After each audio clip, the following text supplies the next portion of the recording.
All right, last one. We're going back positive. We're going back positive here. Jamal Mosley has, in our estimation, done a damn fine job. Tip of the cap to you, sir. Leading this club. Really solid job all around. So I'm going to ask you, Pich, fill in this blank. Blank is the thing that's impressed me most about Jamal Mosley. I'm not really sure how to word this. Okay. Based on where the Fit it blank in the is. damn blank. I know you colored it in the lines. I'm just so excited to fill in these blanks, and now I need to fill it in.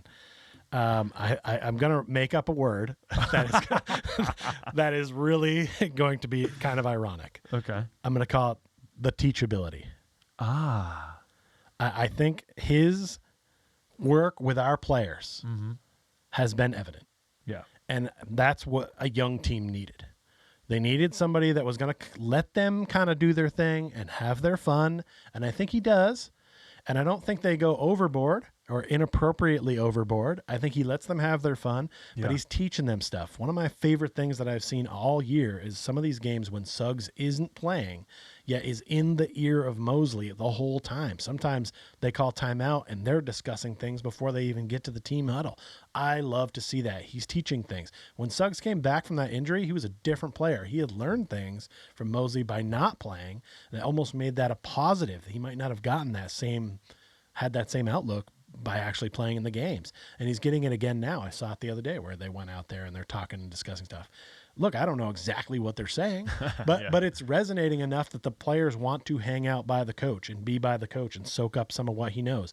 He is a very popular guy around the league. You see, he knows coaches on almost every team. Players, he likes them. Yep. They're being nice. He's a player's coach, and that's what this young team is needed. And his ability to take those dudes and to mold them and to take this, what they have, and just really shine it out. Because you saw early in the year, he didn't know how to substitute correctly. The substitutions at the end of the game are weird.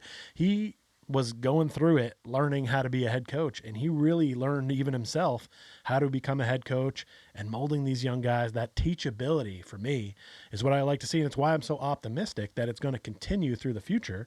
And whatever draft pick we get is going to come in and get that much better as well. So that for me, it's about the teachability. How are you feeling in this blank? I'm gonna get to a similar place, but I'm gonna take a little stroll first. I'm here for it. Yeah. So when Jamal Mosley came in, he gave us this kind of coaching euphemism of we're gonna play with pace, space, and the pass. So if I kind of look at those things, since the All-Star break, we're 10th in pace. So he's kind of coming through with that promise.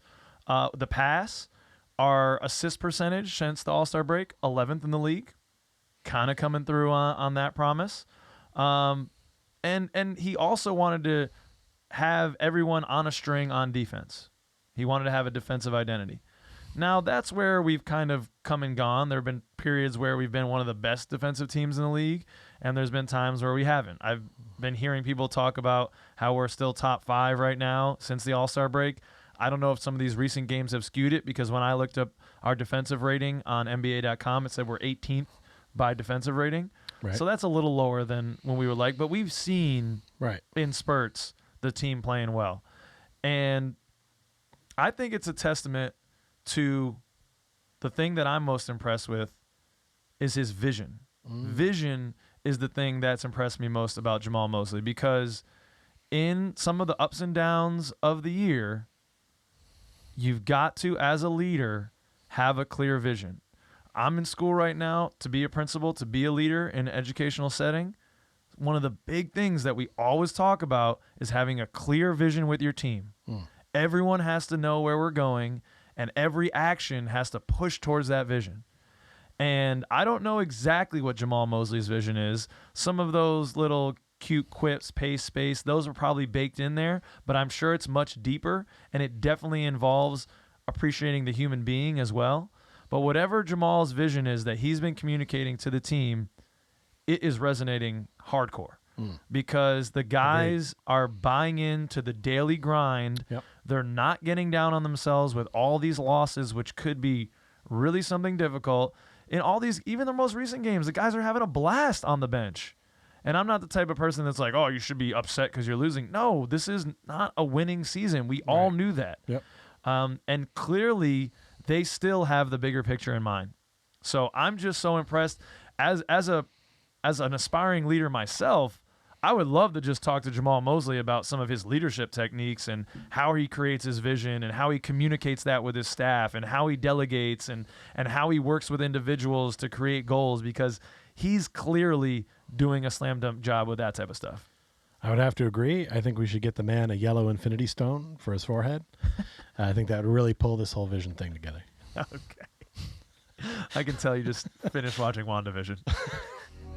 Yeah, well, You're a little late to that part. I'm a joke guy over here.